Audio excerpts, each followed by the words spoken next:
Keeping an umbrella handy tonight. Here's a live look from the Mobile Weather Lab. It is out in Glenview this evening. Right there, not the blue skies that we had yesterday. Steve is keeping an eye on some wet weather as the clouds are moving in too. Steve. Erica, that gray sky probably helped us keep a lid on temperatures today, so it didn't get out of hand. We thought we'd have some heat index readings in the 90s, but I've been checking with weather watchers. There's still a lot of talk about how humid it is outside, so these temperatures are deceiving. 81 degrees in DeKalb County, where Terry is in Genoa.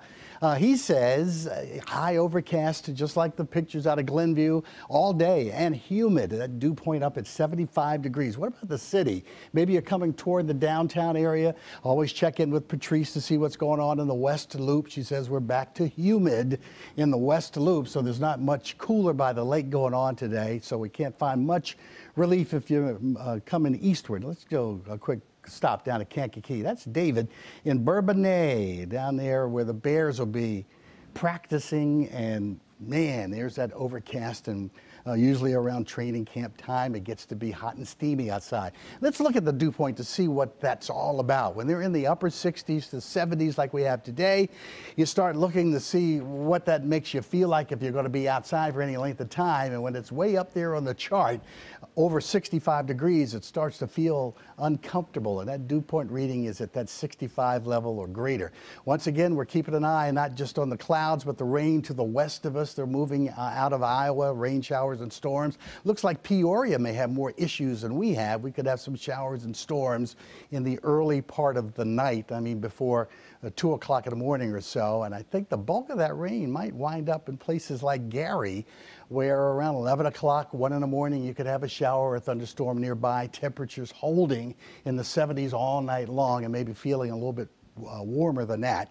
Not as bad as the weather in St. Louis, 96 degrees. That's where all that heat got trapped today.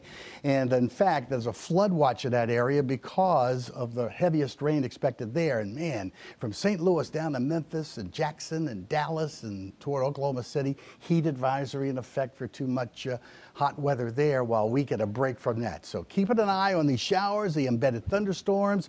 There's an isolated risk of one of these storms turning severe for us as we wait for a couple of fronts to pass through. That cool front's going to make a difference tomorrow. If it feels a little bit too soupy to you outside now, I think it'll start to feel better later in the day. Brand new weather system takes over as high pressure tries to at least try to clear the air. We could have some leftover rain early in the day, maybe up to 83 degrees away from the lakefront. Some folks may be a little bit warmer than that. Mid-80s again for highs down around Will County, Kankakee, and out toward Ottawa. You may see some temperatures holding in the 80s. So tonight, no rain now. Storms more than likely, the bulk of them south, but all of us should keep an eye skyward tonight. If you're going out, the later you get back, the more likely we'll get some rain out of this. And I'm telling you, very un-July-like for Friday and Saturday and Sunday, especially when I have my potato pierogi. Yeah. Around 5 in the afternoon. Pierogies. Well, I didn't say potatoes. that. They're not in potato chip cans. The big pierogi fest in Whiting starts this Friday, runs through the weekend. Starring Steve Baskerville. Steve's going to get his wave down for the hay. You've been working on this, right? I'll be there for it. I've been working on it. Right. You don't have to work on that, though. Yeah. Mid-season form. Oh, yeah. Thanks, Steve.